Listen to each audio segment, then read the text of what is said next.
Irmãos, esse ano de 2023 já é a segunda vez que eu estou aqui. Estou mais aqui do que em Caruaru, na minha igreja. De tal forma que eu vou pedir carta para essa igreja, não tem breve. Fazer parte da igreja aqui em Delmiro Gouveia. E por falar em fazer parte da igreja em Delmiro Gouveia, nós estamos muito perto, né, irmãos, de nos tornarmos igreja. Né? Já vamos completar 2 anos de congregação. E eu sempre tenho desafiado o pastor Rogério a tornar logo a congregação em igreja. Eu lembro, tinha uma congregação na Igreja Batista Arminiana, quando nós éramos em Caruaru, que fez uma festa, irmãos, de 30 anos. 30 anos. Ela completou 30 anos e fez uma festa, irmãos. Eu disse, irmãos, isso é para fazer um velório. Como é que uma congregação passa 30 anos e não se torna igreja? Não é verdade, irmãos? Então, foi uma coisa horrível, irmãos. Mas os arminianos, eles têm essa prática mesmo, né? Mas não é o caso da nossa igreja. Essa igreja aqui, certamente, esse ano já vai se tornar igreja. Como lembra sempre o pastor Rogério, nós vamos atingir a maioridade. Nós estamos com 17 anos e 10 meses, talvez, né? Daqui a mais 2 meses a gente vai atingir a maioridade e vamos nos tornar igreja. Irmãos, e quando nós nos tornarmos igreja, nós precisamos proceder como igreja, não é verdade? Então, nesta manhã, eu vou trazer aqui alguns conselhos a uma igreja que está nascendo. Na verdade, os conselhos são muitos, mas nós não temos como expor todos os conselhos de uma só vez. Então, fizemos uma seleção aqui de uns 4 conselhos para transmitirmos à congregação nesta manhã, para que ela já chegue, não é, na posição de igreja, com todas essas questões resolvidas e bem entendidas e bem praticadas. Esse é o nosso objetivo nesta manhã. Vamos orar, irmãos. Nosso Deus, graças te damos, que estamos aqui em Delmiro, segundo a tua boa mão e a tua providência. Reconhecemos que a tua mão soberana, Senhor, nos conduz em todos os passos da nossa vida. Por isso, louvamos o teu nome e te agradecemos por essa oportunidade. Dá que a tua palavra seja sobranceira nesta manhã, diante da iminente igreja em Delmiro Gouveia. E que os irmãos presentes possam ouvir com atenção tudo aquilo que será exposto, Senhor, explicado e aplicado, para que haja proveito e edificação e os santos cresçam e sejam edificados. Abençoa o pastor, os irmãos que estão auxiliando o Senhor na liderança da igreja, os homens, que essa congregação seja conduzida pela tua palavra, para o louvor da tua glória. Ajuda-nos nesta manhã, em nome de Jesus, amém. Irmãos, o primeiro conselho é a importância do horário. Essa questão do horário é muito importante, porque o horário é uma coisa que Deus preza, que Deus aprecia, que Deus aplaude, quando nós somos pontuais, não só no culto, não só nas coisas da igreja, mas na nossa vida. Nós precisamos ser pontuais na nossa vida. Na nossa empresa tem lá o relógiozinho de ponto, que nós precisamos bater o ponto, não é verdade?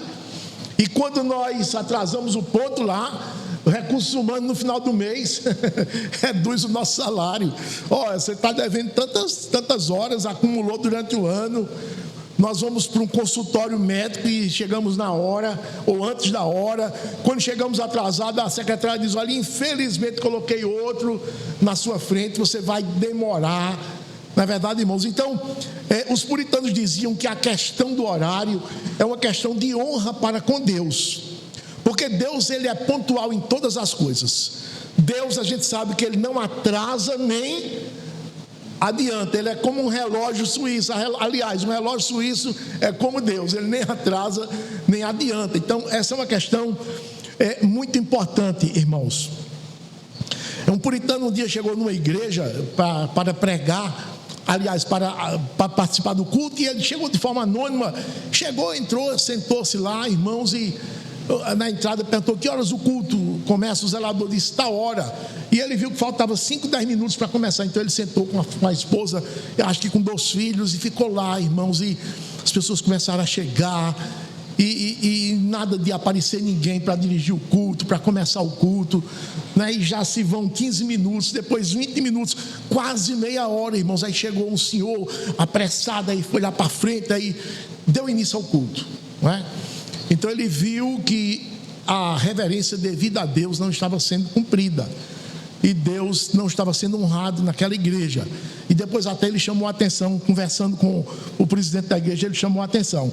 Mas eu quero começar falando sobre a importância do horário, irmãos, abrindo a escritura em Mateus 25. Mateus capítulo 25.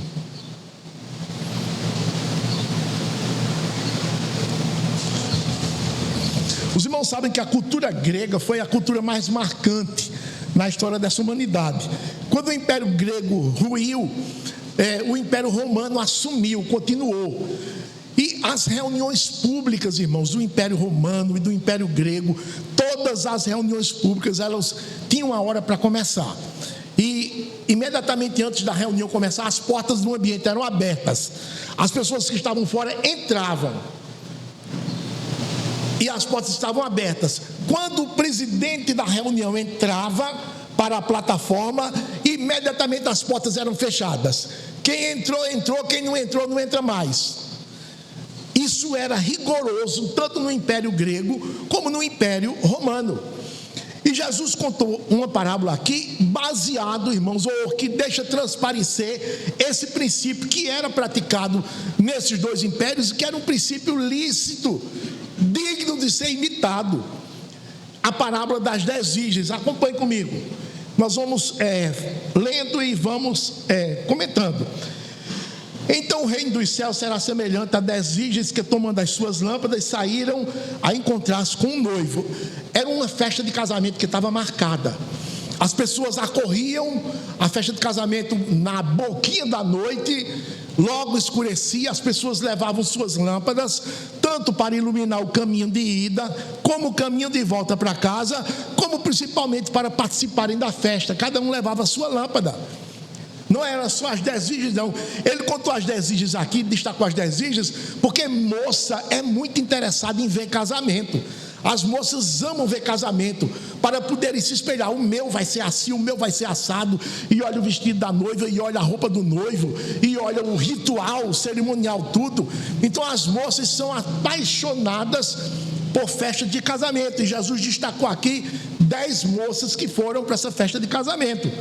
O reino dos céus é semelhante a 10 virgens que, tomando as suas lâmpadas, saíram a encontrar-se com o noivo.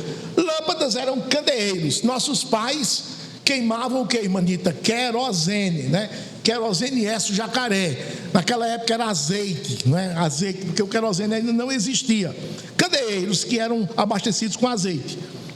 5 delas eram nécias e 5 prudentes. Onde é que vai se manifestar essa necessidade e essa prudência? Versículo 3. As nécias, ao tomarem as suas lâmpadas, não levaram azeite consigo. Então Jesus aí chama de nécias, porque elas só abasteceram o tanque, não levaram um azeite de reserva. Quando nós vamos viajar, fazer uma viagem, nós abastecemos o tanque do nosso carro, mas levamos dinheiro no bolso para comprar gasolina, ou o cartão de crédito, para quando chegar no posto, está perto de acabar, a gente já encosta no posto, já abastece. Essas meninas aqui, essas 5, encheram os candeeiros antes de sair para a festa, mas não levaram azeite de reserva. Certamente levaram dinheiro para comprar, caso faltasse, mas não pararam no posto de combustível em tempo hábil.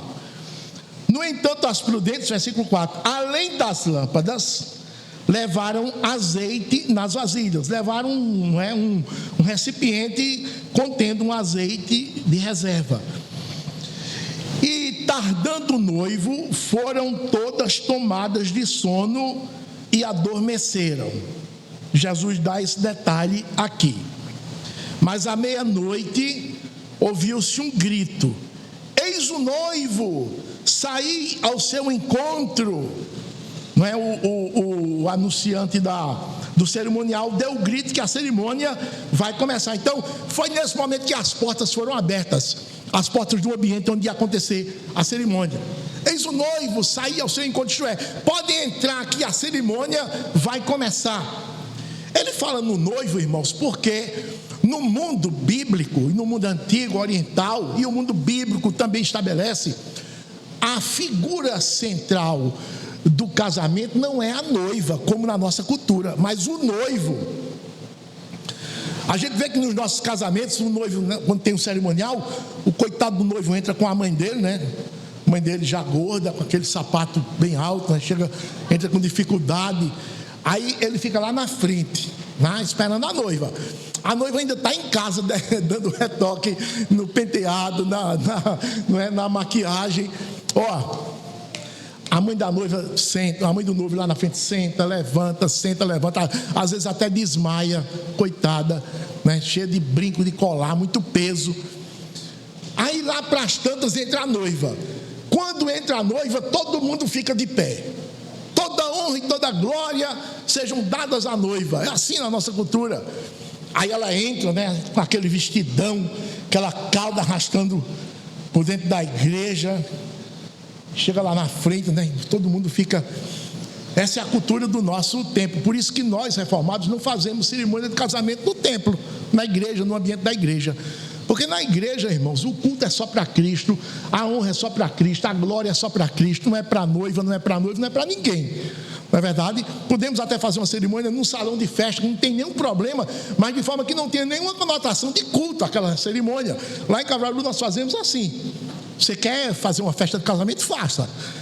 Quer usar um vestidão? Use, não tem nenhum problema. Então a gente faz numa cerimônia, eu como pastor, sou autorizado pela lei para realizar a cerimônia de casamento. Não é um culto de casamento, até porque não existe culto de casamento.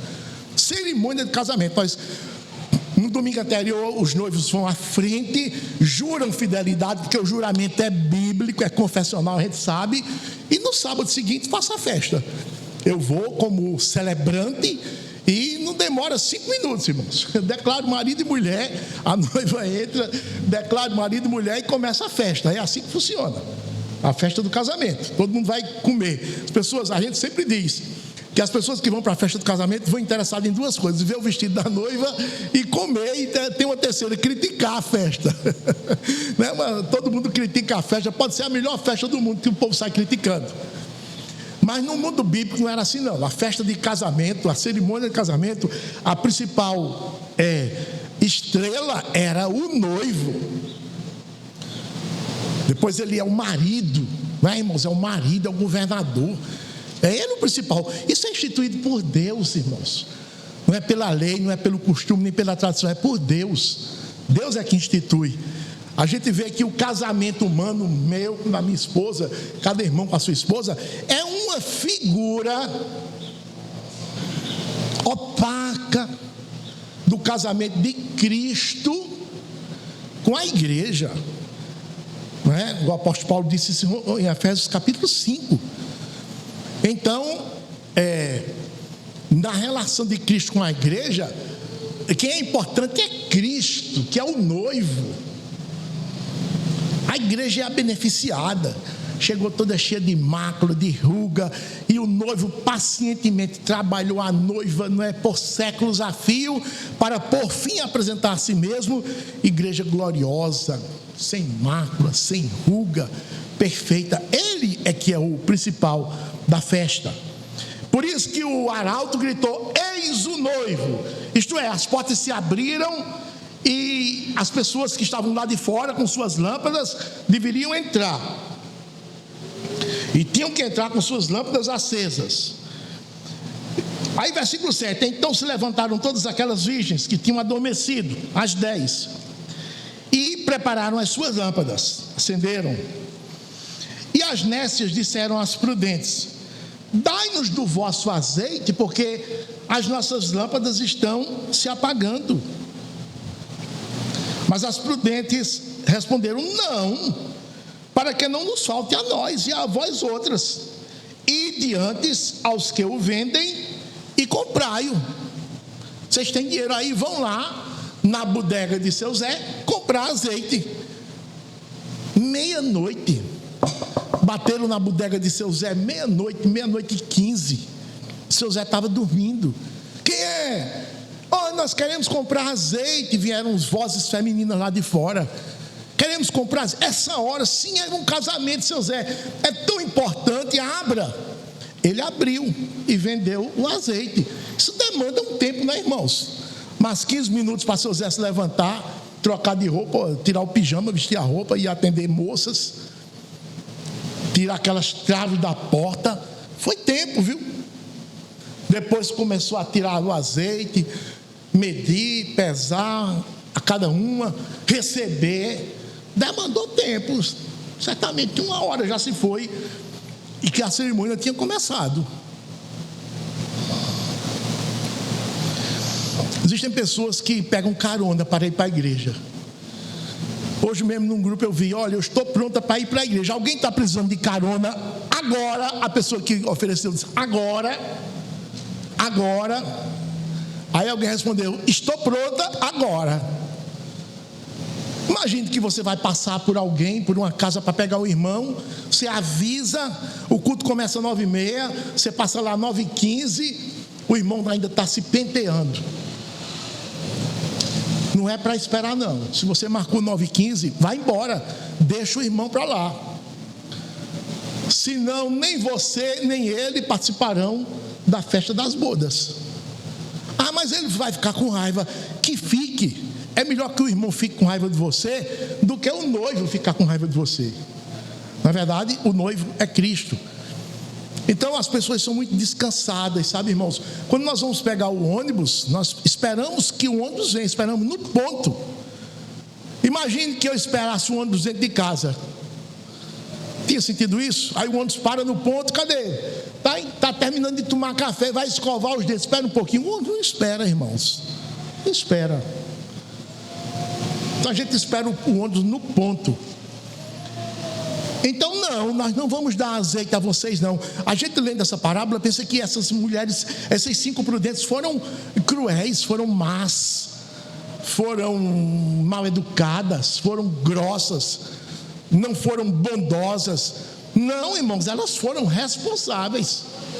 Porque uma festa de casamento, todo mundo sabia que tinha que levar lâmpada abastecida, tinha que levar azeite subselente para abastecer o candeeiro quando faltasse. Mas elas não se preveniram. E as nécias disseram, não, nós não vamos dar a vocês, porque senão vai faltar para nós. Aí nem nós, nem vocês, se nós dermos do nosso azeite a vocês. E diante aos que o vendem e comprai-o. Vão lá na bodega de seu Zé. E elas foram. E saindo elas para comprar, chegou o noivo, e as que estavam apercebidas entraram com ele para as bodas e fechou-se a porta. As igrejas, irmãos, batistas, lá pelo menos em Pernambuco, as primeiras, aquelas mais tradicionais, que foram estruturadas por missionários americanos, e os irmãos sabem que os americanos são descendentes dos ingleses, e os ingleses são muito pontuais em tudo quanto fazem. Existe até a expressão pontualidade britânica, não é, pastor? Pontualidade britânica. Essas igrejas, irmãos, eram muito rigorosas nessa questão do horário. Elas colocavam uma porta ali, não é? Tinha a grade aí que desce, mas para cá tinha uma porta de vidro, e quando o presidente entra para o culto, o diácono passa a chave. Quem chega atrasado vai ou fica lá vendo o culto da porta do lado de fora, ou vai pelas laterais e sobe para a galeria e fica lá na galeria. É como se ele estivesse participando do culto de longe. Eles não entram na nave principal não, os retardatários. Atrapalha, irmãos, o culto, atrapalha. Existem igrejas, irmãos, existem pessoas que chegam atrasadas e vão cumprimentar quem está sentado, ou quem está sentado cumprimenta quem está chegando, se levanta, abraça, e o culto aqui acontecendo, e os irmãos lá se abraçando. Irmãos, isso é uma falta de reverência para com Deus sem limites. Guarda o teu pé quando vieres à casa do Senhor. Guardar o pé, irmãos, é guardar a reverência, o respeito, né, que é devido ao Senhor. Nós sempre dizemos, irmãos, quando chegarem na igreja, sentem, cheguem, sentem, fiquem calados, não conversem uns com os outros não, fiquem orando ali, se preparando para o início do culto, lendo um texto da Bíblia, meditando. Sempre dizemos isso na nossa igreja em Caruaru, e sempre precisamos repetir,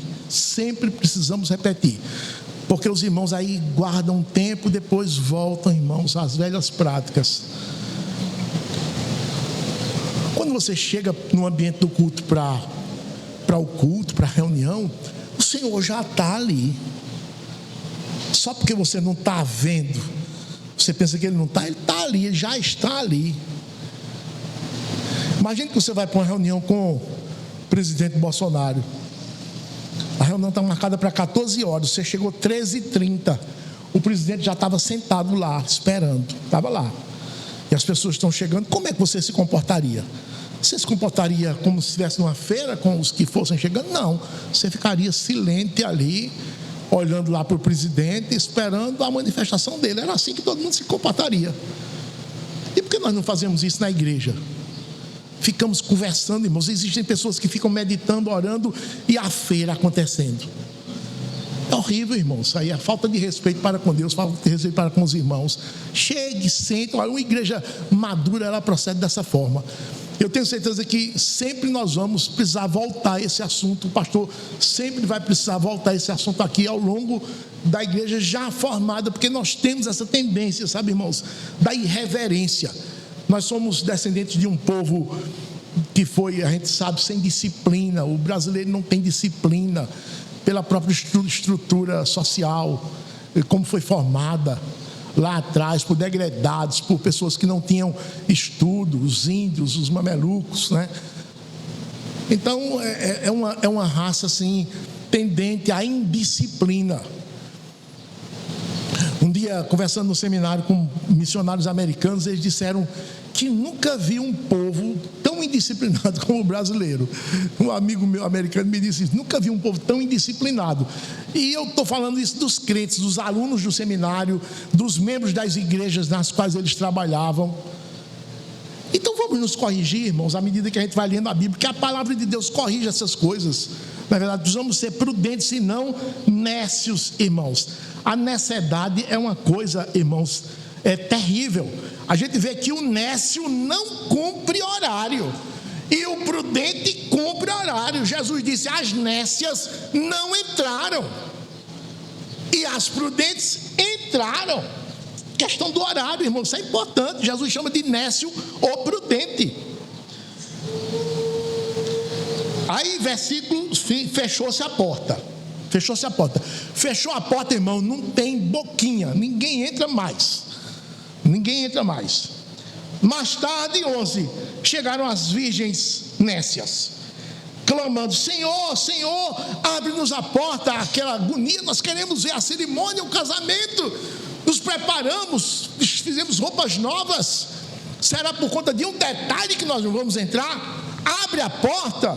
E a resposta, mas ele respondeu, em verdade vos digo, que não vos conheço. A gente se lembra, né, irmãos, da arca. Certamente foi o mesmo episódio. Noé passa 120 anos pregando, enquanto construía a arca, e o povo zombando dele. Quando começa a chuva, que Noé já tinha entrado dentro da arca com a bicharada, a família dele, o Senhor fecha a porta por fora, a chuva começa, coisa boa, estava um calorão, que chuva abençoada, mas a chuva não para não, e começa o nível a subir, o povo começa a se aperrear. Certamente o povo foi buscar refúgio na arca. A escritura não fala não, mas certamente foi o óbvio, não é verdade, irmãos? E até os pregadores dizem que o povo bateu na porta e Noé disse, não posso abrir porque o Senhor fechou a porta por fora. Isso não tem na Bíblia não, mas certamente é uma coisa que aconteceu. Eu não posso abrir, a chuva começou.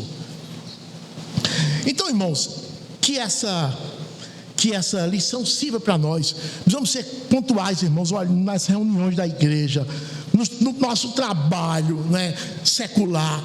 O patrão não gosta do empregado que chega atrasado, não gosta. Quem é que gosta? Você já fica marcado. A primeira oportunidade, você é o primeiro a sair.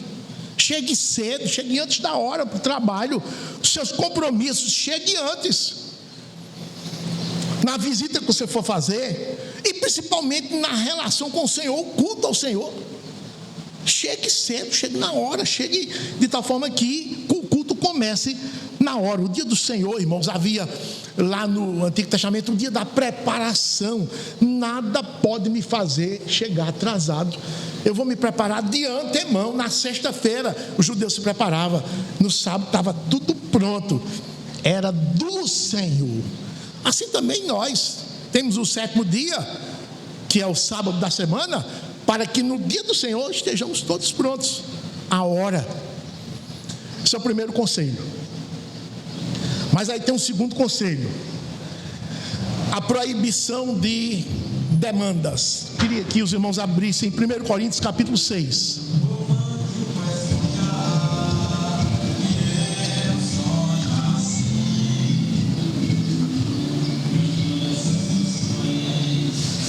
Coríntios capítulo 6, diz assim a Escritura, a partir do versículo 1: aventura-se algum de vós, tendo questão contra outro, a submetê-lo a juízo perante os injustos e não perante os santos? Tendo questão contra outro, a gente chama demanda. Demanda é uma palavra que tem um sentido comercial, um sentido jurídico. O sentido comercial é quando a procura de um produto está grande. O comerciante fez um produto bom e a procura foi grande. Ele diz: a demanda está alta. Quer dizer, a procura do produto está alta. Mas demanda também tem um sentido jurídico, irmãos. É quando você inicia um processo contra outro, uma disputa por uma causa, por um problema, por uma questão, por um direito, chama uma demanda também. É essa aplicação jurídica que o apóstolo está fazendo aqui, olha. Aventura-se algum de vós, tendo uma demanda contra outro, certo? Questão contra outro, submetê-lo a juízo perante os injustos e não perante os santos. Quer dizer, quando você tem uma questão contra o outro, você não vai para a barra do tribunal. Você vai resolver no ambiente da igreja. Não, pastor, mas não teve nada a ver com coisa da igreja, não. Foi que eu vendi um terreno a fulano e ele só pagou a metade e disse que não vai pagar o resto, não. Não tem nada a ver com a igreja, não. Tem tudo a ver com a igreja. Tudo a ver. Tem tudo a ver. Dois irmãos, tudo que envolve os irmãos da igreja tem tudo a ver com a igreja. Os membros da igreja, irmãos, pensam que tem uma vida de relação com a igreja só com relação ao culto. Não, a vida toda do crente está atrelada à igreja, tem tudo a ver, não pode fazer uma separação. E é isso que o apóstolo aqui traz à luz. Toda a sua vida com a igreja envolve todo o seu ser, todas as suas relações, não pode separar, não. O seu trabalho, as suas associações, tudo que você faz aí fora tem tudo a ver com aqui dentro da igreja. Então, um irmão tinha uma questão contra o outro irmão, e ao invés de submeter a igreja, foi submeter a barra do tribunal aí fora. Quer dizer, chamou um advogado e processou o irmão para reaver o direito que ele estava se sentindo prejudicado. Aí o apóstolo diz no versículo 2: ou não sabeis que os santos hão de julgar o mundo? Quer dizer, os crentes, de alguma forma, no dia do juízo, vão participar do julgamento do mundo, juntamente com Cristo, o juiz. A Escritura não detalha o que faremos, mas na hora nos será dito o que fazer. Nós vamos ajudar, sermos assistentes do julgamento dos homens e não somente dos homens, mas também dos anjos. Vamos para aí. Vocês não sabem disso não? Que vão julgar até os anjos? Se o mundo vai ser julgado por vocês são indignos, são tão incompetentes de julgar as coisas mínimas. Quer dizer, o julgamento que nós vamos fazer no último dia, juntamente com o Senhor, vai ser algo grandioso demais, de forma que qualquer questão aqui da terra se torna mínimo. Ele diz aqui, mínimo. Qualquer questão, por mais complexa que seja, se torna mínima. 3. Não sabeis que havemos de julgar os próprios anjos? Quanto mais as coisas desta vida. Vocês não sabem disso, não? Versículo 4. Entretanto, vós, quando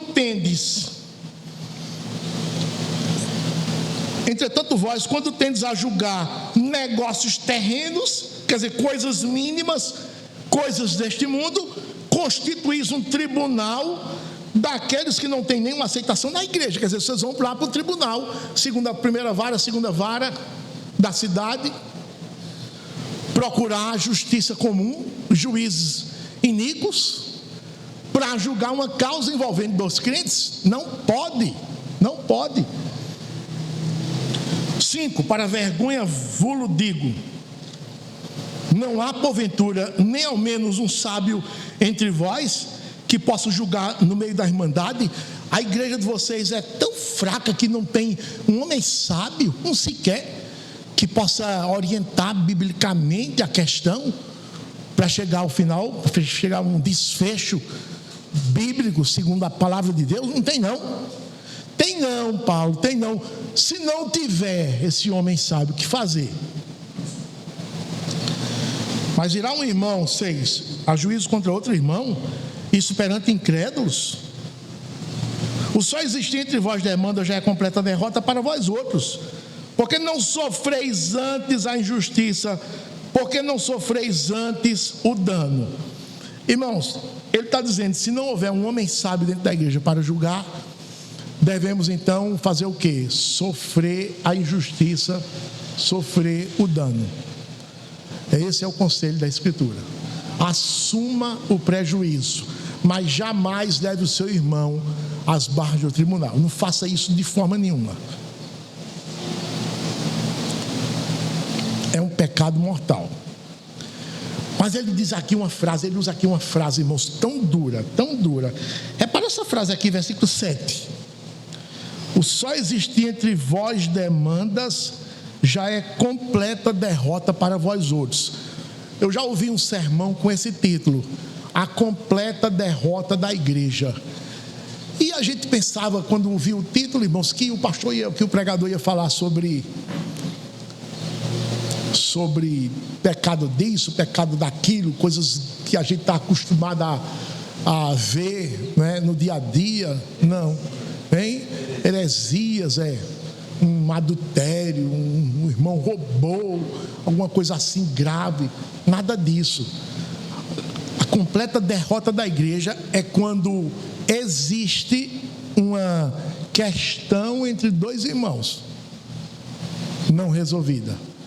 Se existe a demanda, já é uma completa derrota. Vejam como o Senhor preza a paz dentro da igreja. Completa derrota, é uma expressão muito forte. O só existir demanda entre vocês no meio da igreja já é completa derrota. E ele manda que nós soframos o dano. Um dia, irmãos, lá na igreja, em Caruaru, uma igreja que nós participamos anteriormente, teve um irmão inclusive da liderança, saiu do emprego, ele era gerente de uma loja bem próspera e aprendeu tudo sobre os segredos daquela loja, os segredos comerciais, porque quem está na gerência, né, absorve rapidamente a rotina, as compras, as vendas, a procura do produto, quais são os produtos. Então, ele disse, fez umas contas, eu tenho tantos anos na casa, eu fazendo um acerto com o patrão, eu vou tirar tanto, com esse tanto, eu vou investir no meu próprio negócio dentro desse ramo.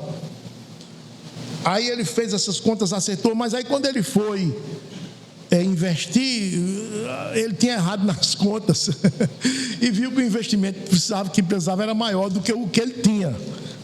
Aí ele fez o seguinte, juntou-se com mais 2 amigos ímpios, que supriram a falta e montaram a empresa. Mas quando a gente soube, quando a igreja soube, foi isso, irmão, está errado. Desfaça essa sociedade. Não, a essa altura eu não posso fazer. Pode sim, desfaça. Mas se eu desfizer, vai ser um prejuízo muito grande. Assuma o prejuízo, tenha esse prejuízo. E ele não quis, irmãos, não quis desfazer a sociedade. E a igreja foi para o primeiro passo, né? Foi para o segundo, foi para o terceiro, e ele foi excomungado da igreja. Em 6 meses depois, a sociedade foi desfeita com briga horrível. Estão vendo, irmãos? Teve outro irmão que se formou, e um dia na igreja, um domingo de manhã, ele foi orar, e na oração, todo mundo sabia que ele tinha se formado, e na oração dele, uma oração até longa, ele se emocionou muito naquela oração, porque Deus abriu uma porta para que ele e mais 2 formandos montassem um consultório odontológico, né, e pudesse auferir o ganho e sustentar a família e sustentar o reino de Deus com seus dízimos e ofertas oriundos daquele negócio. E ele chorava, irmãos, de emoção, e até alguns irmãos da igreja também choravam, acompanhando aquela oração, agradecendo a Deus por ter, né, aberto essa porta. Mas aí, nesse detalhe que ele disse na oração, eu e mais 2 formandos, eu pensei comigo, quem são esses 2 formandos, né? E logo depois daquela reunião, irmãos, conversando com ele disse que os 2 formandos não eram crentes, eram amigos da faculdade, que tinham dinheiro, seus pais estavam dispostos a investir, ele tinha um dinheiro, e somando o dinheiro dos 3, montariam um consultório, comprariam todo o equipamento e começariam a trabalhar. Mas os 2 não eram crentes. E eu disse, está errado, irmão, está errado, você não pode se associar com incrédulo, não, de forma nenhuma, porque isso não vai trazer obediência à palavra de Deus. Você não pode se associar com incrédulo, não. Isso gera demandas, irmãos, Irmãos, ele insistiu, foi excomungado também da igreja. As pessoas têm muita dificuldade, né, irmãos, em renunciar. Muita dificuldade em renunciar por amor ao Senhor. Irmãos, terminou em menos de 1 ano uma briga na justiça. Os 3 que a gente ficou sabendo. Quando a Escritura diz que nós não nos envolvamos, irmãos, com ímpios em demandas, com crentes em demandas, ela sabe o que é que diz, irmãos. Recentemente, numa igreja lá em Caruaru, uma igreja presbiteriana, eu posso até dizer, um irmão que tinha um terreno, deu o terreno para um corretor vender esse terreno. Era um terreno que ele queria se desfazer desse terreno. Na igreja tinha um corretor, que era membro da igreja, presbítero, e ele deu o terreno, passou já a procuração para ele vender, receber, depois prestar contas. Aí ele fez a operação, recebeu o dinheiro, e quando foi dar o dinheiro ao dono, só deu a metade. Disse, olha, a outra metade eu vou lhe dar depois, que eu precisei, não sei para quê, não sei para quê, já está errado. Na verdade, já está errado, mas fez isso. Aí ele disse, o homem achou estranho aquilo, mas por conta da palavra, tirou por menos, recebeu aquela metade. E vencido o prazo, irmãos, ele não cumpriu, não deu a outra metade, e o tempo foi passando, passou 1 ano, 2 anos, 3 anos, e nada. Então ele chamou o pastor, aconteceu isso, e eu, o irmão está aí, presbítero da igreja, e não dá satisfação, coisa estranha, né, irmãos? Tem condições de me pagar e não paga. E eu queria que o Senhor resolvesse isso. Então foi que o pastor disse, isso é problema de vocês. É problema de vocês, eu não tenho nada a ver com isso. Então, de fato, não tinha no meio da igreja um só sábio que pudesse resolver a questão. Nem o pastor tinha sabedoria para resolver a questão. Ou não conhecia, mas aí ele mostrou o texto. Pastor, aqui a Escritura diz assim, olha, que a igreja que julga esse caso. Então, que a igreja julgue, o senhor, como presidente da igreja, tem que levar o caso para que a igreja julgue. Ele disse, não quero me envolver nessa questão. Aí esse irmão, pacificamente, saiu dessa igreja, foi para outra igreja presbiteriana, assumiu o prejuízo. agiu biblicamente, irmãos. O pecado agora ficou para a igreja de origem. A igreja ficou em falta diante de Deus. Porque se tem um pastor que não tem a sabedoria mínima para resolver um caso desse, irmãos, esse pastor não pode, estar à frente da igreja e não pode ser chamado de um homem sábio, mas é um homem sem sabedoria, é um nécio, como a virgem louca lá da parábola de Mateus 25, irmãos. Então, esse tipo de associação, irmãos, só dá em demandas desagradáveis que não edificam a igreja. O apóstolo vem falar sobre isso novamente em 2 Coríntios, abre, irmão, 2 Coríntios capítulo 6, a partir do versículo 14.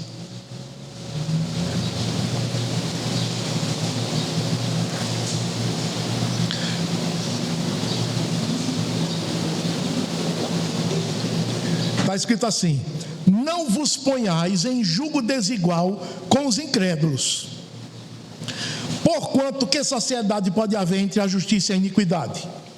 Ou que comunhão da luz com as trevas? Que harmonia entre Cristo e o maligno?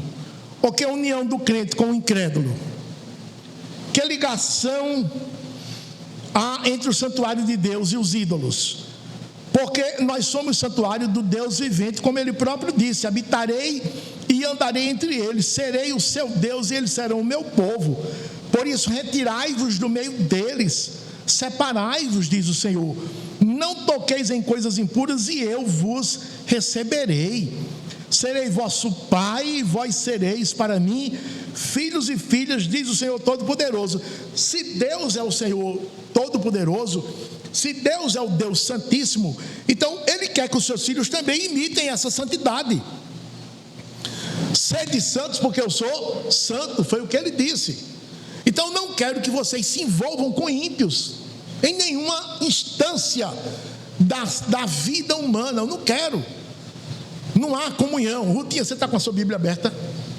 Tá? Ele fez 5 perguntas aí, repare, versículo 14: não vos ponhais em julgo desigual com os incrédulos. Porquanto, primeira pergunta, Rutinha, qual é? Porquanto?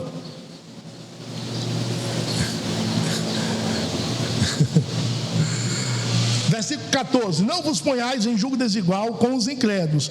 Porquanto, primeira pergunta. Não, eu estou lendo, estou dando o início. Não vos ponhais em julgo desigual com os incrédulos. Isso não é pergunta. Agora, porquanto, aí começa a primeira pergunta. Qual é? Primeira pergunta: qual é a sociedade que pode haver entre a justiça e a iniquidade? Qual é, João? Nenhuma é a resposta. Segunda pergunta, Zaqueu. Qual é a comunhão entre a luz e as trevas, Gisele? Nenhuma. Terceira pergunta, irmã Michele. Então, é porque a sua tradução, como é que a sua tradução diz? Como é que diz? Que concorda entre Cristo e Belial. Ou que harmonia entre Cristo e o maligno? Qual é a resposta, irmanita? Qual é a harmonia entre Cristo e o maligno, irmanita? Qual é a resposta? Nenhuma. Qual é a outra pergunta, Ramon? Tua Bíblia está aqui. Qual é a outra pergunta, pastor Rogério? Qual é a união do crente com o incrédulo? Qual é a união do crente com o incrédulo, Aline? Qual é a resposta? Nenhuma. E a outra pergunta, João?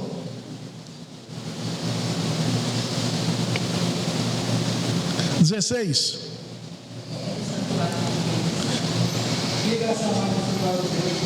Qual é a ligação que há, João, entre o santuário de Deus e os ídolos?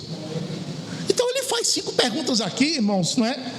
Para que nós, para enfatizar, não tem comunhão entre o crente e o incrédulo. Não tem comunhão entre o crente e o incrédulo. Não tem comunhão entre o crente e o incrédulo. Ele diz 5 vezes.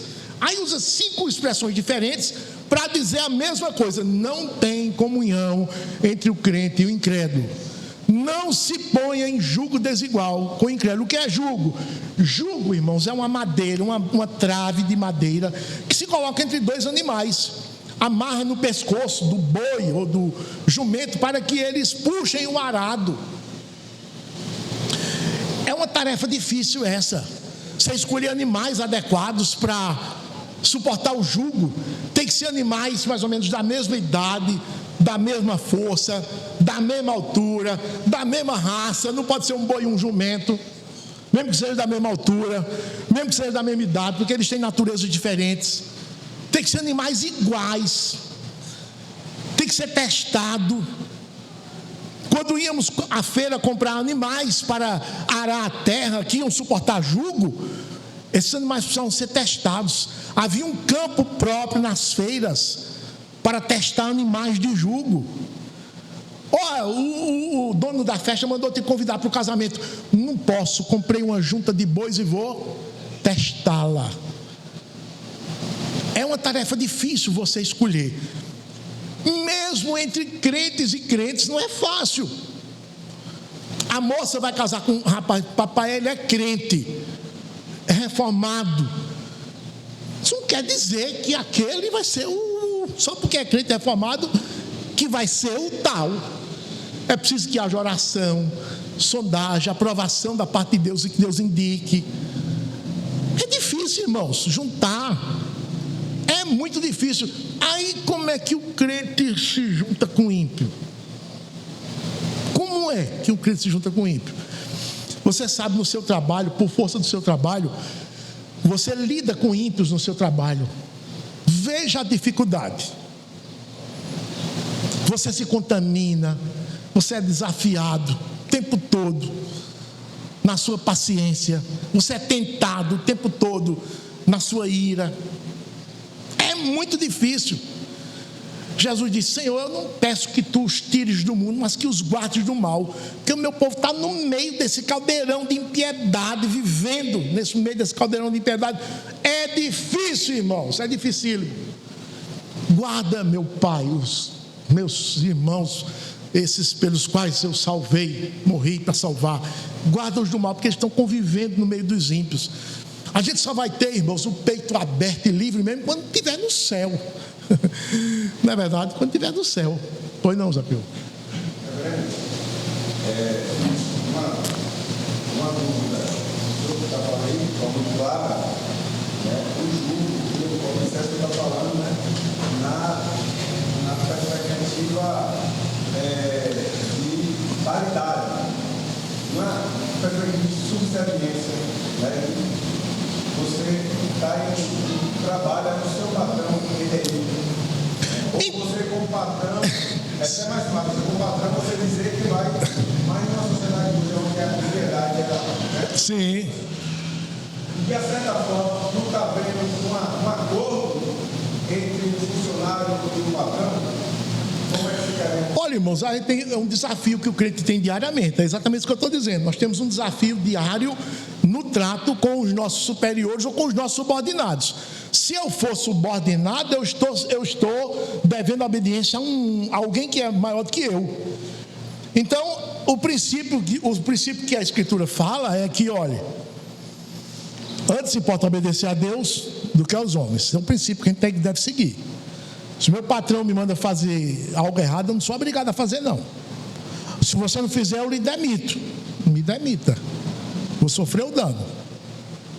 O crente tem que ser aquele que deve ser fiel até, se preciso morrer, for. Rapaz, olha, deixa essa sociedade, porque ela é contra. Não, deixo não. Foi excomungado da igreja. Rapaz, deixa essa sociedade com esses colegas que você se formou com eles, porque não está de acordo. Não, deixa não. As pessoas não estão dispostas a pagar o preço, entendeu, Zaqueu? Mas o meu patrão me manda fazer, diga que eu não estou, ou engana esse camarada aí, venda esse produto dizendo que custou 4, quando na verdade ele custou 2, diga que custou 4, só pode vender por 6. Não vou mentir, não sou obrigado a mentir. Se você não mentir, eu vou te demitir, eu vou baixar seu salário, então faça o que o senhor quiser, mas infiel ao senhor não vou ser. No caso de eu ser o superior, então eu dou as ordens, e se o meu subordinado não submeter, eu posso tomar as providências legais de... Mas o que eu estou perguntando, Paulo, ele proibiu o jugo desigual. Ele proíbe, né? Você fazer É a escritura. societário, né? Sim. Essa proibição também não estaria de eu trabalhar para um ímpio. Não, de forma nenhuma. É por isso que Jesus disse, Paulo disse, se fosse assim, eles teriam que sair do mundo. Mas lá Pedro disse assim, ó, o seu patrão ímpio, trate-o bem. Trate-o bem. Então aqui é só na sociedade. É só da sociedade. É uma sociedade em que eu fico, não é, comprometido. O que ele fizer, eu respondo. É o dividir a mesma bolsa. Responsabilidade, a mesma responsabilidade, a mesma bolsa, exatamente. Me permite dar uma. Pois não. Uma vez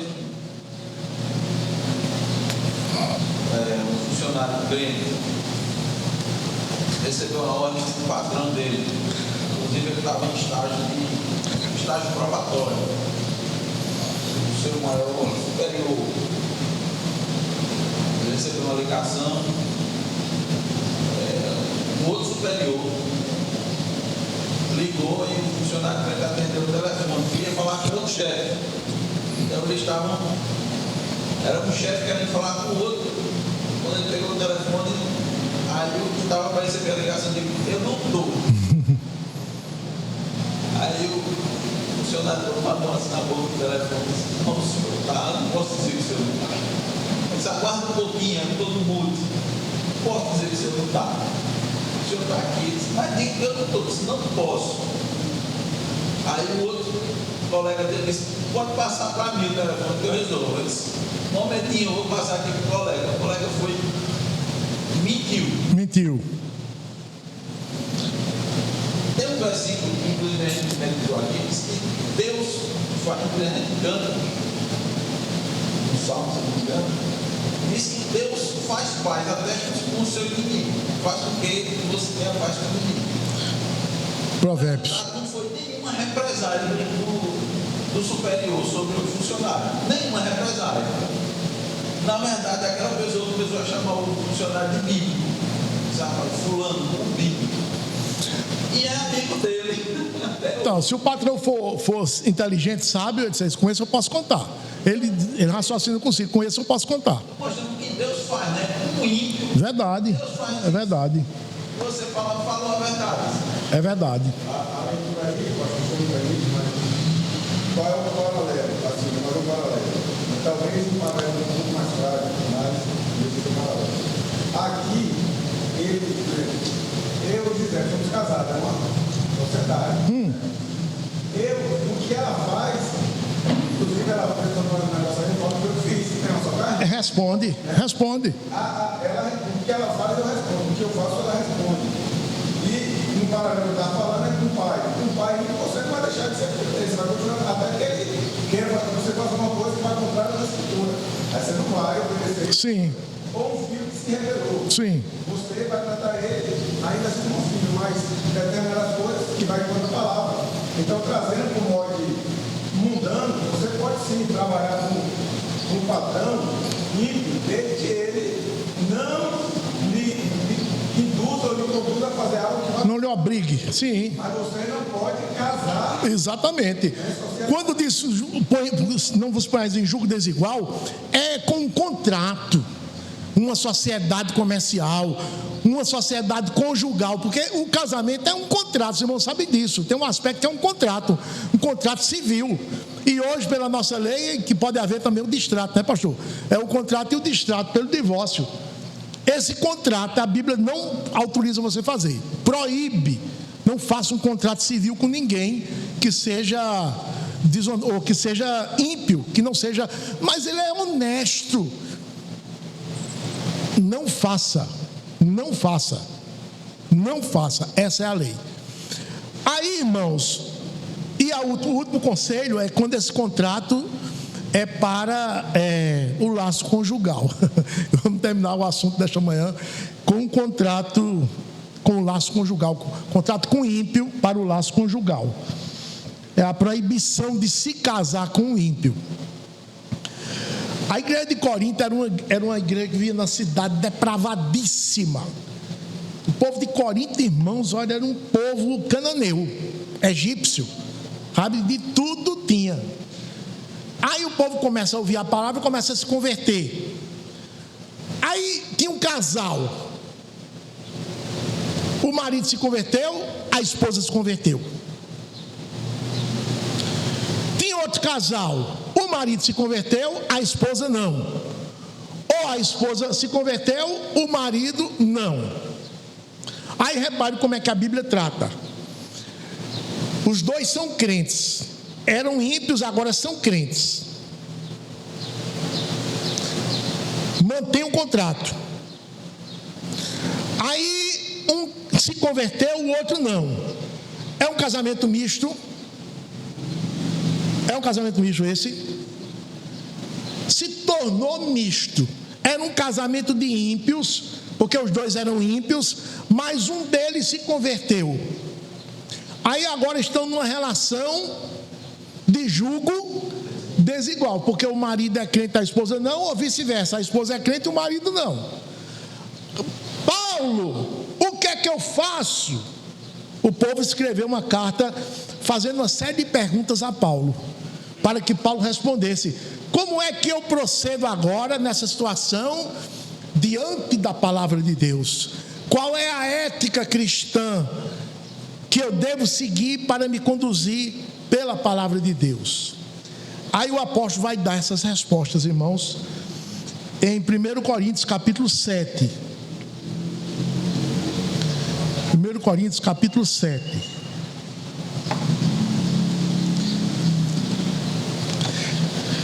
A partir do versículo 10, ele diz assim: ora, aos casados ordeno, não eu, mas o Senhor, que a mulher não se separe do marido. Quando ele diz ordeno, não eu, mas o Senhor, ele está reproduzindo um ensino que Jesus já tinha abordado, tá certo? Estou reproduzindo para vocês o que Jesus disse. Em outras palavras, ele está dizendo isso: ordeno, não eu, mas o Senhor, que a mulher não se separe do marido. A gente vai saber que esse casal aqui é um casal de crentes pelo que está escrito no versículo 12, que a gente vai chegar daqui a pouco, que ele vai se referir ao casamento que agora se tornou misto. Mas aqui é casados crentes. Você é casado? É crente? Sou. Sua esposa se converteu também? Sim. Então não se separe. O Senhor não quer que você se separe dela. Final do versículo 11: e que o marido não se aparte da sua mulher. Jesus ordena que a esposa não se aparte do marido, nem o marido se aparte da sua esposa. Essa é a ordem para os casamentos de crentes. Crentes não se separam.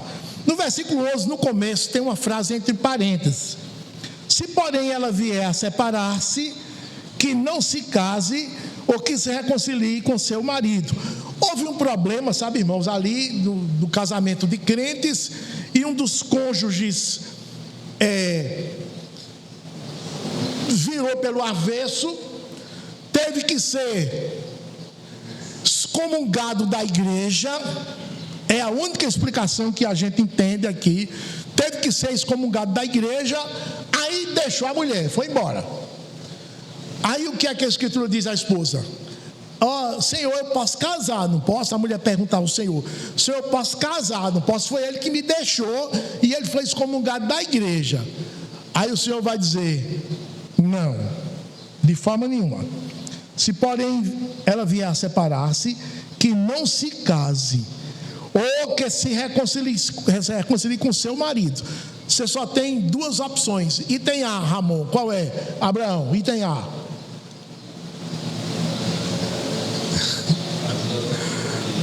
As duas opções, segundo esse versículo 9, versículo 11. Se porém ela vier a separar-se, que não se case ou que se reconcilie com seu marido. Item A. Diga aí, João. Item A. Esse é o B. Esse é o B. Qual é o A? Qual é o A? Segundo o texto da Escritura: não se case. Item A. Não se case. Você disse certo. Fique sozinho. Não se case, não é coisa. Item B, Aline: ou volta para o marido. Ou no caso do marido, volta para a esposa. Entenderam, irmãos? Esse é o que Deus manda. Aí, tem agora para quem está com casamento misto. Versículo 12: aos mais, digo eu, não o Senhor. Porque Jesus só falou no contexto da aliança ainda hebraica, né, irmãos? Então ele está dizendo, aos mais, digo eu, não o Senhor. Quando ele está dizendo, digo eu, não o Senhor, irmãos, presta atenção. Ele não está dando opinião pessoal, não. Não está dando opinião pessoal, não. Ele está falando na autoridade de apóstolo do Espírito de Deus, falando o que Deus falaria. Ele está dizendo, Jesus não deu instruções sobre esse ponto, mas eu vou dizer o que Jesus diria. Vou dizer o que Jesus diria. Olha o versículo 25. Com respeito às virgens, não tenho mandamento do Senhor, porém dou minha opinião, como tendo recebido do Senhor a misericórdia de ser fiel. Eu falo pela Escritura, eu falo pelo poder de Deus. Versículo 40. Todavia será mais feliz se permanecer viúva, segundo a minha opinião. E penso que também eu tenho o Espírito de Deus. Ele está falando inspirado, falando movido, falando palavras inspiradas, movido pelo Espírito Santo. Doutrina dos apóstolos, exatamente. Então, versículo 12: aos mais, digo eu, não o Senhor. Se algum irmão tem mulher incrédula, por que é que esse irmão tem mulher incrédula? Você era crente e casou com mulher incrédula, foi? Foi isso? Não, não foi. Porque crente não casa com mulher incrédula, nem mulher incrédula casa com homem crente. Por que ele tem mulher incrédula? Por que, Ramon? Antes eram casados e os dois eram impressos. Quando a palavra chega em Corinto, em Atos 19, pela boca do apóstolo, a mulher se converte, ou o marido se converte, e o outro não. Vou desfazer o casamento, Não, a Bíblia não manda você desfazer o casamento. Repare, não manda você desfazer o casamento. Repare, aos mais, digo eu, não o Senhor. Se algum irmão tem mulher incrédula e esta consente em morar com ele, mantenha o casamento. Mantenha o casamento. Você é crente, marido? Sou. Sua mulher incrédula, pastor. Ela consente em morar com você? Consente, ela me ama. Ela me obedece, mas ela não crê. Não deixe, não desfaça o casamento. Você, irmã, você é crente? Sou, pastor. Seu marido é crente? Não, meu marido é incrédulo. Mas ele consente em morar com você harmonicamente? Consente. Ele lhe respeita, ele trata bem? Sim. Não desfaça o casamento, não. Não desfaça. Essa palavra consentir é que ele vive com você em harmonia. Entenderam, irmãos? Menos espiritualmente. Mas no resto ele lhe respeita. Não lhe maltrata. Significa isso. Consente. Não deixe, não abandone. Versículo 3. Aí ele passa para o outro cônjuge. E a mulher que tem marido incrédulo, e este consente em viver com ela, não deixa o marido. Os irmãos sabem que um homem ímpio, as práticas dele são práticas, irmãos, abomináveis, né? Principalmente do ponto de vista sexual. Sabe disso? Então quer impor aquilo à esposa crente. Se ele quiser impor, ele não está consentindo. Consente mantém o respeito, mantém a harmonia dentro do laço conjugal. Em tudo, menos na parte espiritual, porque ele não é crente. Mas consente. Então não deixa o marido, não. Versículo 14. Porque o marido incrédulo é santificado no convívio da esposa, e a esposa incrédula é santificada no convívio do marido. Essa palavra santificada aqui, do jeito que foi escrita, irmão, significa o seguinte: o marido respeita a esposa, não chama palavrão na frente dela. Ele chama palavrão em qualquer outro canto, mas na frente da esposa ele respeita. No ambiente de trabalho, ímpio, depravado, tem um crente no meio. Estão contando uma piada imoral lá, horrível. Quando o crente chega, a piada cessa. O próprio crente santifica o ambiente, santifica as pessoas ao seu redor. Não quer dizer que vai converter, mas estabelece uma ética diferente quando ele está presente. É o que Jesus disse: tempera, ele é sal, ele dá gosto ao ambiente. Não quer dizer que vai converter todo mundo, mas ele dá gosto. As pessoas só chegou o irmão. Epa, não conta essa piada não, que o irmão está presente. Não é isso que a gente sempre escuta? Versículo 15: mas se o descrente quiser apartar-se, o que é que a Escritura diz? Que se aparte. Se ele quiser apartar-se, que se aparte. Em tais casos não fica sujeito à servidão, nem o irmão, nem a irmã. Servidão é o seguinte: não, meu marido, não se aparte de mim não. Não se aparte de mim não. Eu faço tudo que você quiser. Pronto, quando ela diz isso, ela está se sujeitando a quê? A servidão, para ficar com ele. Aí o pastor diz: mas minha irmã, por que você está se sujeitando à servidão? Fazendo tudo que seu marido está exigindo?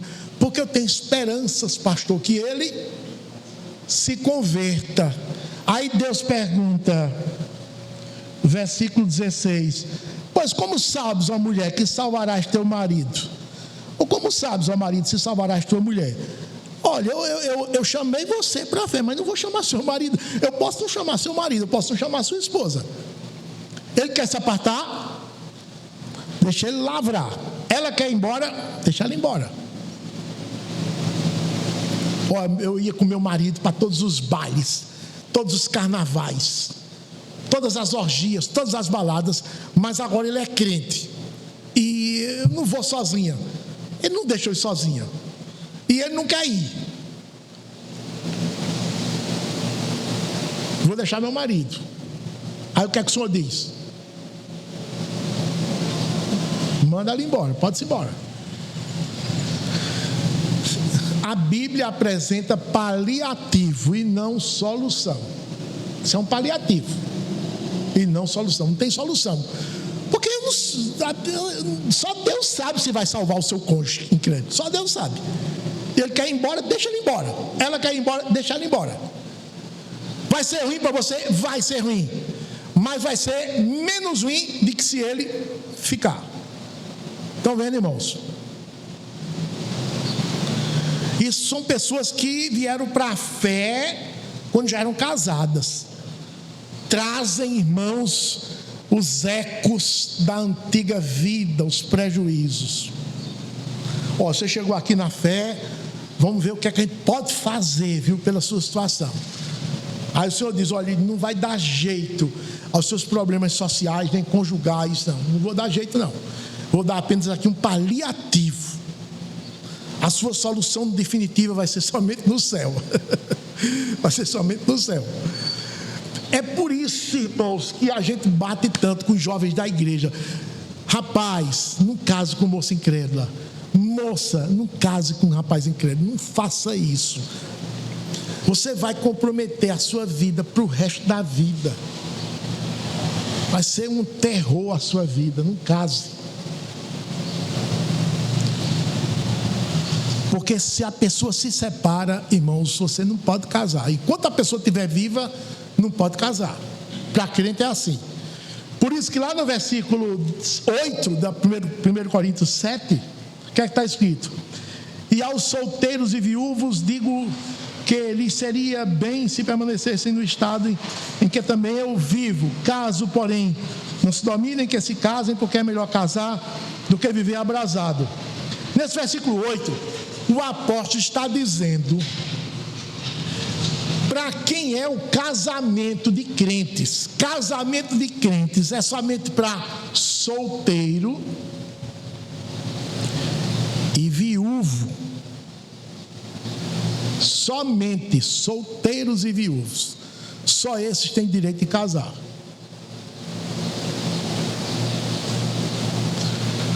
Nós estamos vivendo, irmãos, dias difíceis, porque a corrupção conjugal, sexual, ela tomou vultos agigantados, atingiu casais, solteiros, adolescentes e até crianças, até crianças.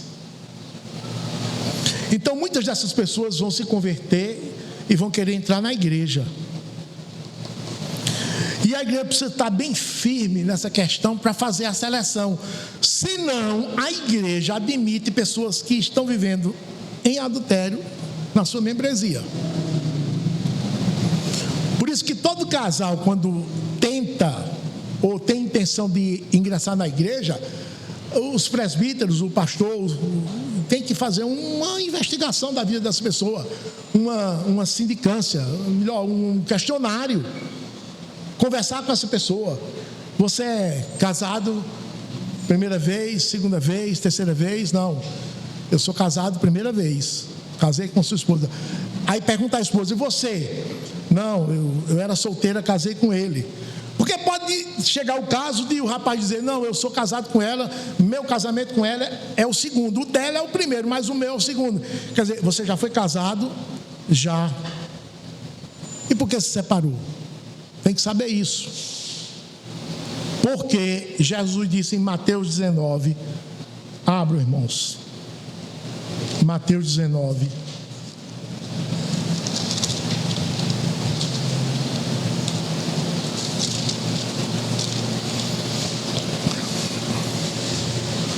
nós temos um episódio aqui difícil. A partir do versículo 3: vieram a ele, a Jesus, alguns fariseus, e o experimentavam, perguntando: é lícito ao marido repudiar a sua mulher por qualquer motivo?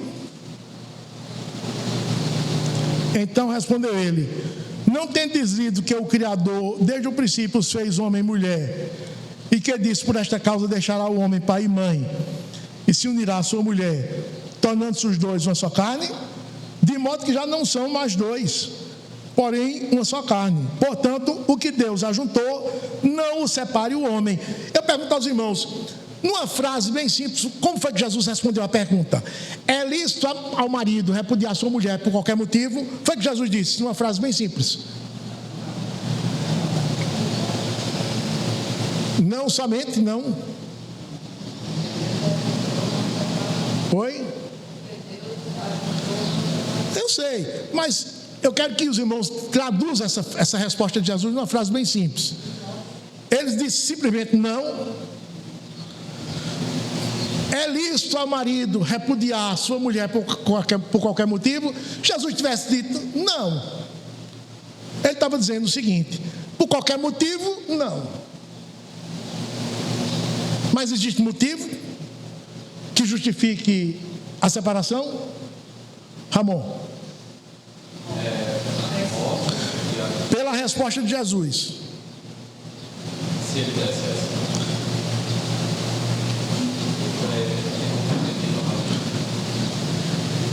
É lícito ao marido repudiar sua mulher por qualquer motivo? Aí Jesus disse assim: não tendes lido que o Criador desde o princípio os fez homem e mulher, e que disse: por esta causa deixará o homem pai e mãe, e se unirá à sua mulher, tornando-se os dois uma só carne, de modo que já não são mais dois, porém uma só carne. Portanto, concluindo toda a minha fala, o que Deus ajuntou, não separe o homem. O que é que ele está dizendo? Qual é a resposta bem simples que Jesus está dizendo? Quero que os irmãos traduzam essa resposta longa numa resposta curta. Oi? Não por qualquer motivo. Não.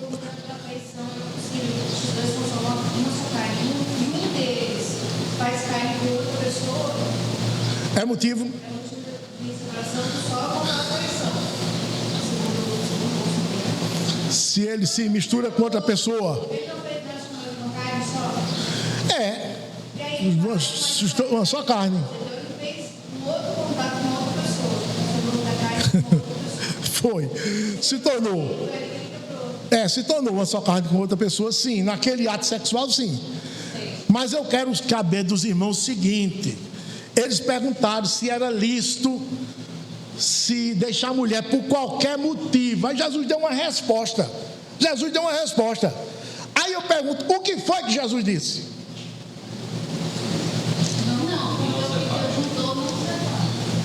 sei, essa é a resposta que ele deu, mas bem curta. Ele disse assim: não é lícito deixar sua mulher. Não é por qualquer motivo, por nenhum motivo. Nenhum motivo. Não é lícito deixar a esposa por nenhum motivo.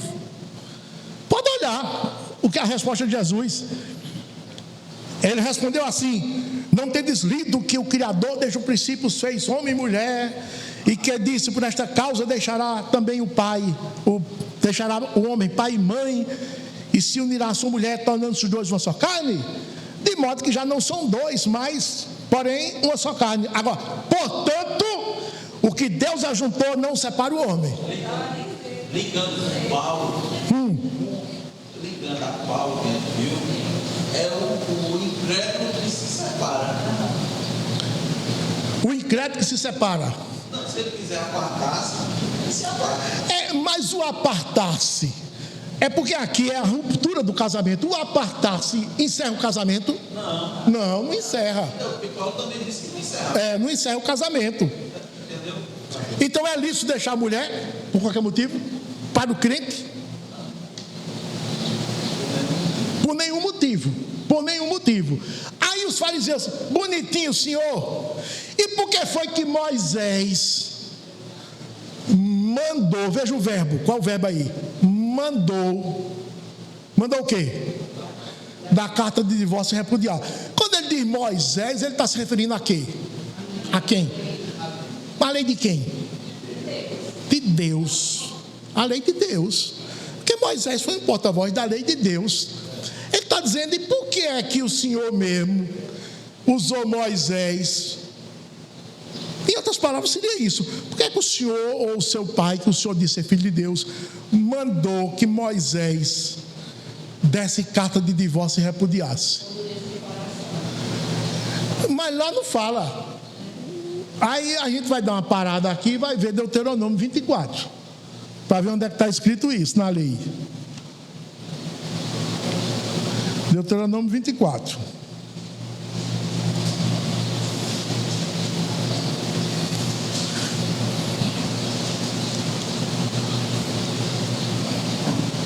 Se um homem tomar uma mulher e se casar com ela, e se ela não for agradável aos seus olhos, por ter ele achado coisa indecente nela, e se ele lhe lavrar um termo de divórcio e lhe o der na mão e a despedir de casa, quer dizer, é possível divórcio na lei?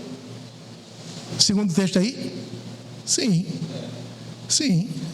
Ele achou coisa indecente na mulher, lavrou um termo de divórcio, deu a ela e mandou ela embora. E ela saindo da sua casa, e se ela saindo da sua casa for e se casar com outro homem, quer dizer, divorciou, se pode casar de novo segundo a lei? Pode. Ela saiu, casou com outro homem. Versículo 3: e se este a aborrecer, o segundo marido a aborreceu, lavrou para ela um termo de divórcio, deu na mão dela, mandou ela embora de casa, ou se o outro homem com que ela se casou morrer, então seu primeiro marido, que a despediu, não poderá tornar a desposá-la, para que seja sua mulher, depois que foi contaminada, pois é abominação perante o Senhor. Assim não farás pecar a terra que o Senhor teu Deus te dá por herança. Então, segundo a lei, é possível que um homem ache coisa indecente na mulher e lavre um termo de divórcio e manda ela embora. E ela vá, case com outro homem e ele case com outra mulher. É possível, segundo a lei é possível. Agora, o que é coisa indecente? O que é coisa indecente? Quando a lei foi dada, o povo sabia muito bem o que era coisa indecente. Segundo os comentadores, esse termo se perdeu com o tempo. Aí surgiram duas escolas em Israel, Shammá e Léo, não é? Uma dizia: não, coisa indecente é fornicação. A outra, mais liberal, dizia: não, coisa indecente é qualquer coisa. Se o homem, se a mulher está feia, engordou, emagreceu demais, cheia de prega na cara, queimou o arroz, braba, malcriada, e deixava. A escola liberal fazia isso. E a outra mais conservadora mantinha o conceito de coisa indecente. Coisa indecente era só fornication, em inglês. Fornicação, relação sexual ilícita. Agora, se a mulher traísse o marido, a lei mandava ele se divorciar, segundo esse texto aqui. Hein, João? Se a mulher traísse o marido, a lei mandava o homem se divorciar. Hein? Se um homem tomar uma mulher e casar com ela, e se ela não for agradável aos seus olhos, por ter ele achado nela coisa indecente, vamos agora traduzir, por ter ele achado, porque ela fornicou, e lavrar um termo de divórcio, e lhe der na mão e a despedir de casa, está mandando divorciar? A pergunta é essa, hein? Tá ou não tá? Tá, Rutinha? Tá mandando? Tá não. Tá dando opção. Se ele fizer, porque ele pode não fazer. Ele achou coisa indecente na esposa, mas não lavrou o termo de divórcio. Se ele lavrar, proceda assim. Se ele não lavrar, mantém o casamento. É possível manter o casamento. Então a lei manda ou permite? Permite o divórcio, permite o divórcio. No caso de fornicação, a lei permite o divórcio, não manda. Jesus, por que foi que Moisés, os fariseus, Jesus, então por que foi que Moisés mandou? Opa, não mandou, ele não mandou. Vamos voltar para Mateus 15, 19. Depois que Jesus disse que o divórcio não é permitido por nenhum motivo, aí eles replicaram no versículo 7, 19, 7.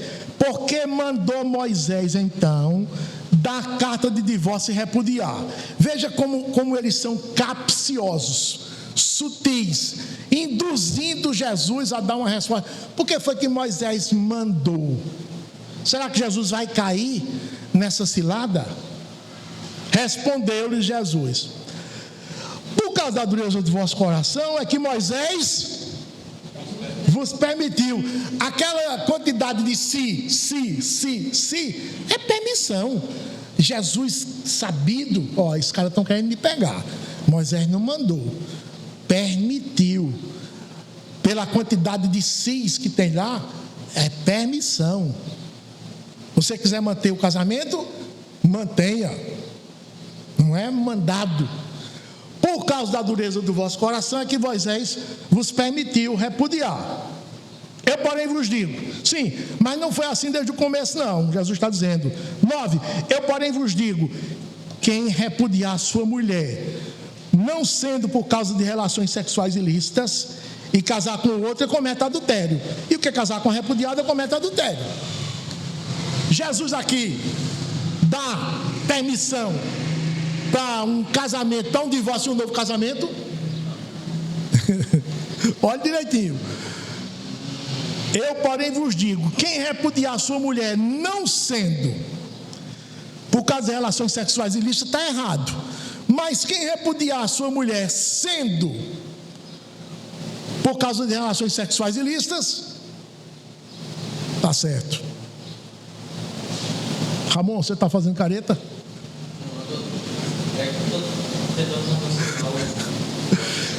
Versículo 9. Eu, porém, vos digo: quem repudiar a sua mulher, não sendo por causa de relações sexuais ilícitas, e casar com outra tal, está errado. Mas quem repudiar a sua mulher, sendo por causa de relações sexuais ilícitas, e casar com outra, comete adultério? Só nessa resposta aqui, só nesse versículo. Não comete adultério. não cometa adultério, Jesus, não cometa adultério, não. Mas considere o que eu disse anteriormente. Foi o que ele disse anteriormente. Versículo 8. Respondeu Jesus: por causa da dureza do vosso coração. Irmãos, então, para haver divórcio e novo casamento, tem que haver duas coisas. Primeira coisa, ser duro de coração. E segunda coisa, romper o casamento por causa de fornicação. Estão vendo aqui as duas condições? Versículo 8. Respondeu Jesus: por causa da dureza do vosso coração é que está permitido o divórcio. Versículo 9. Eu porém vos digo: quem repudiar a sua mulher sem ser por causa de fornicação, está errado. Se for por causa de fornicação e se viver na dureza do coração, é permitido se divorciar e casar de novo. Que não é certo. Oi? Que não é certo. Não, é certo, é da lei. Está de acordo com o caráter de Deus. Agora, quem vive na dureza do coração e houve fornicação, um casal de ímpio, que lá entre eles houve uma fornicação, é permitido se divorciar e casar de novo. Entendeu, João, ou não? Tua careta está dizendo que não. Só um instantinho, Zaqueu. Eu quero que os irmãos entendam o que é dureza de coração. O que é dureza de coração? Não salvo. O Antigo Testamento, lá em Ezequiel 36, Deus disse assim: quando eu for salvar vocês, eu vou tirar de vocês o coração de pedra e vou colocar no lugar um coração de carne. É o novo nascimento. Está onde? Antigo Testamento, Ezequiel 36. Eu vou abrir um parênteses. Foi por isso que Jesus caçoou, com essa palavra, caçoar, caçoou de Nicodemos. Nicodemos, tem que nascer de novo. Nascer de novo? Eu já velho, voltar para a barriga de mamãe, Aí Jesus disse: rapaz, como é que você é mestre em Israel e não sabe sobre o novo nascimento? Se ele era mestre em Israel, ele tinha que dominar Ezequiel 36, inclusive, e explicar ao povo o novo nascimento, que Deus tira o coração de pedra e coloca o coração de carne. E Jesus, ironizou com o mestre Nicodemos: rapaz, você é mestre em Israel e não sabe, o que você está ensinando esse povo? Jesus disse a ele: o que você está ensinando esse povo? E Paulo também falou na dureza do coração. Só um instantinho, Zaqueu. Em Efésios 4, veja Efésios 4.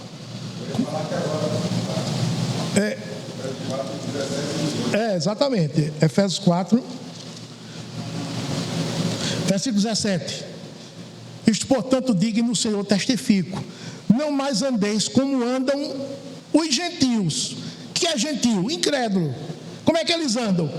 Primeiro, na vaidade dos seus próprios pensamentos. Segundo, obscurecidos de entendimento. Terceiro, alheios à vida de Deus. Por quê? Por causa da ignorância em que vivem, pela dureza do seu coração. Então, o ímpio que for casado, falando do homem, que for traído pela esposa, ele pode, em primeiro lugar, manter o casamento. Segundo lugar, se divorciar e casar de novo. O ímpio, ele, em primeiro lugar, pode manter o casamento. Em segundo lugar, pode se divorciar e casar de novo. O ímpio. Agora, o crente... Oi? Vou pedir uma parte aqui para Zaqueu, para falar primeiro. Sempre é o seguinte: essa questão é lembrar do se até para o ímpio é melhor ele manter o casamento. Até para o ímpio é melhor ele manter o casamento. Lutar pelo casamento, buscar o perdão, sabe, reconsiderar por quem a perpetuação disso aqui escutei uma pregação de pastores: adultério, uma pandemia mortal. Ela sai uma sequência. Chama promiscuidade. Sai uma consequência na sociedade, que é uma tristeza. Quando a mulher é mandada embora, se divorcia, e casa de novo, ou se envolve com outro homem, a ideia é ficar tico-tico no fubá. Chama promiscuidade. Se torna promíscua. Ela multiplica os parceiros. A mulher, irmãos, é fiel no laço conjugal, por ser um ser mais sensível, mais frágil do ponto de vista emocional. Ela fica muito ligada ao marido. Mas quando ela é mandada embora, ela facilmente se torna promíscua. Ela não fica à vontade, descendo a ladeira. É por conta disso que é melhor manter o casamento. Diga, Zaqueu. Eu ia falar assim, vai até falou, mas no outro paralelo, e aí porque além desse termo, o termo é o seguinte: Deus tocou, nós temos coração de carne, uma nova vida. Cristo nos perdoou de todas as traições que nós cometemos. Sim. Ele nos perdoou. Então, o adultério não é motivo para o crente separar, porque nós traímos Cristo quantas vezes? Durante o dia. Depois tem um novo coração. Durante o dia. Então, esse é o aspecto. Aí, pastor, assim, nós sabemos, por esse momento, uma das coisas que, para mim, não vou esquecer, eu não vai esquecer nada, mas esse aqui, você vê muita gente falando, tá vendo aí? E aí, muitos, né? Querendo fragilizar a palavra de Paulo, dizendo que ele que está falando não é Deus, mas essa limpeza que o senhor deu aí, e quando ele fala do Senhor, Jesus Cristo já falou anteriormente, né? E não que era o mandamento dele. Sim. Então, isso é muito claro. Outra situação, no casamento, como você falou anteriormente sobre a questão do julgo desigual, deve se casar com um cristão, mas não é só basta ele ser cristão. Você tem que ver os pré-requisitos. Exatamente. Da esposa, os pré-requisitos de um marido.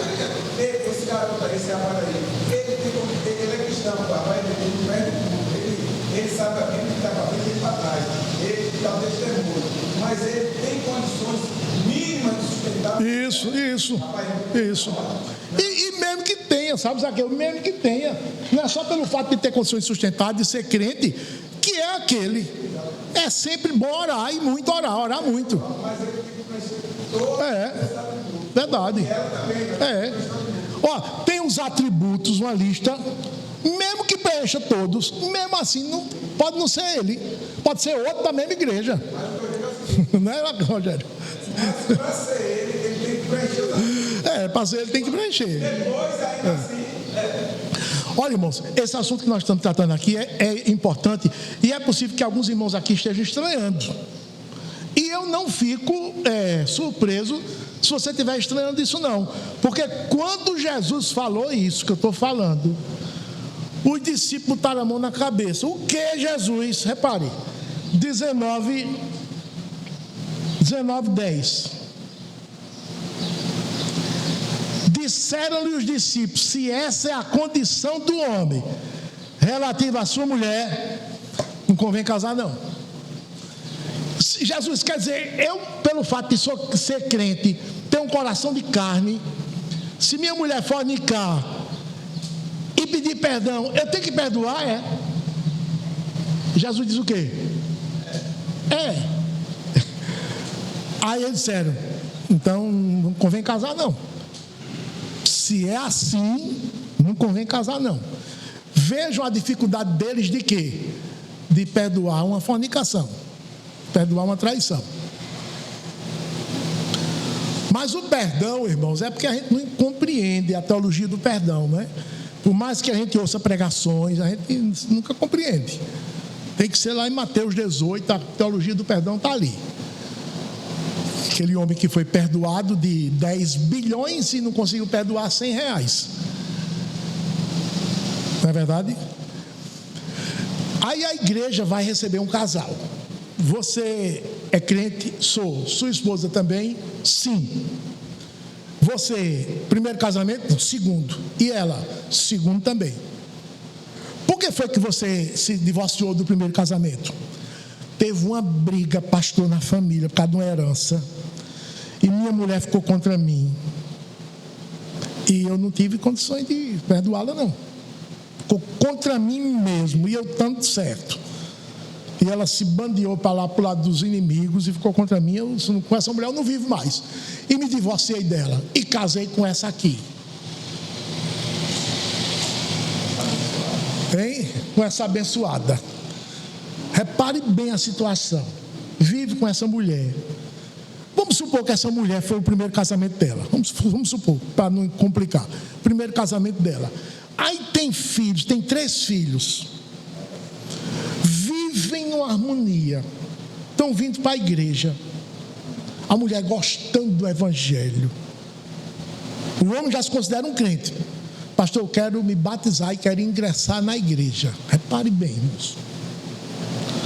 Aí o que é que o pastor vai dizer? Irmão, a Bíblia não reconhece o seu segundo casamento. Não reconhece. Porque você casou segunda vez. Para você casar a segunda vez, você tinha que ter preenchido os 2 requisitos. O primeiro, você vivia na dureza do coração. Aí ele vai dizer o quê? Vivia. Ele não era ímpio. Você vivia na dureza do coração? Ele diz, vivia, pastor, não era crente não. Segunda exigência, foi por causa de fornicação que você se separou lá da sua primeira esposa. Aí ele vai dizer, não foi por fornicação. Foi uma briga por conta de herança, não foi fornicação. A mulher é até direita, a mulher é direita. A Bíblia não reconhece o divórcio desse homem, nem reconhece o segundo casamento dele. Mesmo ele sendo da impiedade. Mas pastor, eu quero entrar na igreja, eu posso? O pastor vai dizer o quê? Pode. Contanto que não, voltar para a primeira não pode. Oi? Você não pode estar casado com essa segunda mulher. Não pode estar casado com essa segunda mulher. Então seria fazer igual uma vez na igreja? É um contexto parecido, mas não é igual não. Mas não pode estar casado com essa segunda mulher, porque não houve as 2 condições que Jesus citou para que haja divórcio e novo casamento. Não houve, não aconteceram. Ele, o senhor citou hipoteticamente, né? Ele já está casado com essa esposa, tem filho com ela, já está vivendo com ela, vive em harmonia, tem filhos. Ele ama o evangelho. Ele quer entrar na igreja, pastor, eu sou uma nova criatura. E a esposa diz, eu também quero Jesus, eu tenho maior interesse na palavra. Eu amo a igreja. Aí o pastor diz, olha meu irmão, você não pode continuar casado com essa mulher. Não pode. Esse segundo casamento seu não é lícito. Isso é duro ou não é, irmãos? É duro ou não é? Vejam o peso do que é a exigência de Deus. Veja o peso. Mas eles não tinham conhecimento, eles tinham uma boa palavra. Não tinham conhecimento, quer dizer, vivia na dureza do coração. Já estavam na igreja, já.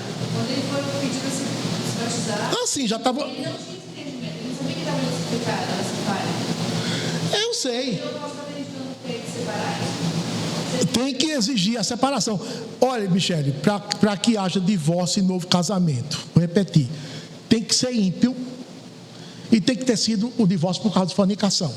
Foi o que Jesus disse em Mateus 19. Tem que ser ímpio, viver na dureza do coração e ter sido exclusivamente por causa de fornicação. Se não foi o segundo casamento, a Bíblia não reconhece, mesmo sendo um casal de ímpios. Não reconhece. Mesmo na condição de ter filhos. Mesmo tendo filhos. Olha, você vai romper, você não vai poder morar com Maria, como marido e mulher. Agora você vai ter que sustentar os filhos, dar o sustento deles, porque eles são seus filhos legítimos, seus. Você vai ter que dar o sustento.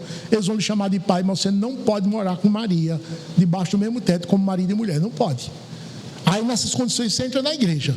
Agora, se um dia Zefinha morrer, quem é Zefinha? A primeira esposa. Aí ele pode casar com Maria. Se ele matar Zefinha para casar com Maria, ele vai preso. Ele vai preso.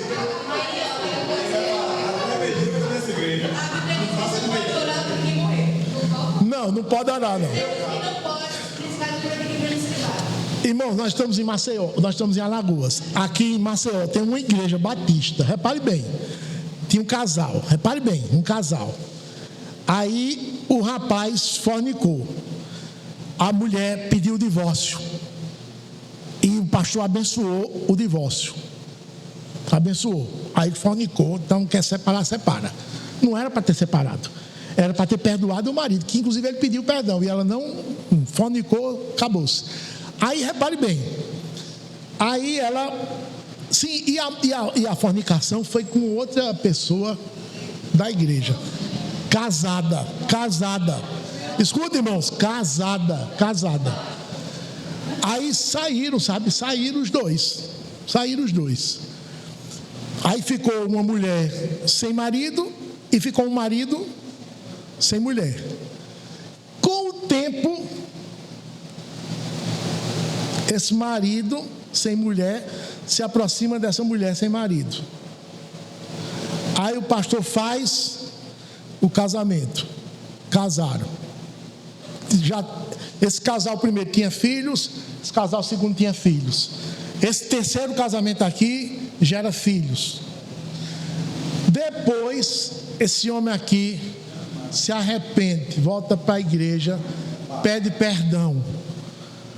A igreja perdoa. Aí está ele lá sem a mulher. A mulher depois se arrepende, pede perdão, volta para a igreja. Aí está lá o marido, o ex-marido, a ex-esposa e o ex-marido com a ex-esposa. A palavra que usa aqui é confusão. É confusão. Aí tem filhos do primeiro, filhos do segundo e filhos do terceiro. Tudo em comunhão na casa do Senhor. Não é comunhão, irmãos. Confusão, o nome disso. Adultério, fornicação dentro da igreja. Sabe quantas vezes Deus abençoa a igreja dessa? 0. Não abençoa não. É duro demais. Deus não leva em conta os tempos da ignorância. O que é que significa essa frase? Deus não leva em conta os tempos da ignorância, mas notifica que você é o quê? O que é que diz lá o texto? Quem lembra? Deus não leva em conta os tempos da ignorância, mas notifica que todos, em todo lugar, se arrependam. Eu era gay no passado. Eu posso entrar na igreja? Pode, se arrepender. Deus não leva em conta os tempos da ignorância, mas manda que você se arrependa. Eu era um fornicador. Posso entrar na igreja? Pode, se arrepender. Eu era um ladrão. Posso entrar na igreja? Pode, se arrepender. Deus não leva em conta os tempos da ignorância no sentido de lhe condenar, de lhe mandar logo para o inferno. Uma vez que você se arrepende, Ele apaga o passado. Então, você estava vivendo um segundo casamento em fornicação. Quer entrar na igreja? Pode? Pode. Deixa a fornicação. Deus não leva em conta os tempos da ignorância. Ele não vai lhe condenar porque você deixou a sua primeira esposa sem ser por causa de fornicação. Tem uma briga de família lá e casou de novo. Mas notifica que você se arrependa. O que é se arrepender? Deixar a segunda mulher, porque você está vivendo com ela de modo fornicário. Irmãos, é duro. É por isso que existe uma palavra chamada perseverar. Eles perseveravam na doutrina dos apóstolos. Alguém aqui já viu alguém ter dificuldade de perseverar em tomar sorvete? Já, pastor? O senhor que gosta de sorvete? O senhor persevera em tomar sorvete? É preciso perseverar. É preciso perseverar para não tomar, né? Para fazer dieta. É preciso perseverar. Mas perseverar em tomar sorvete? É preciso perseverar em fazer caminhada? O senhor precisa fazer caminhada? Eu também. É preciso perseverar. A doutrina dos apóstolos é tão dura que ou você persevera, ou você abre o jogo e passa a proceder como o mundo procede. E é assim que as igrejas aí fora estão procedendo. Como o mundo. Não vos conformeis com esse mundo. Romanos 12, 2.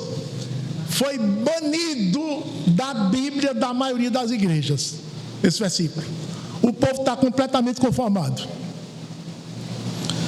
Está um caos, irmão, nas igrejas evangélicas.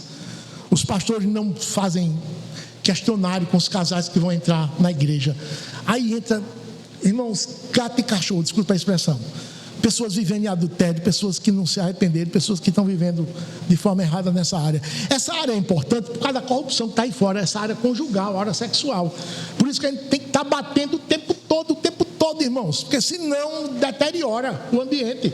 Um pouco de fermento leveda toda a massa. Irmãos, olha, os conselhos são muitos, mas o tempo voou. Olha para aqui, 12h20, e eu quero passar a palavra ao pastor Rogério para terminar.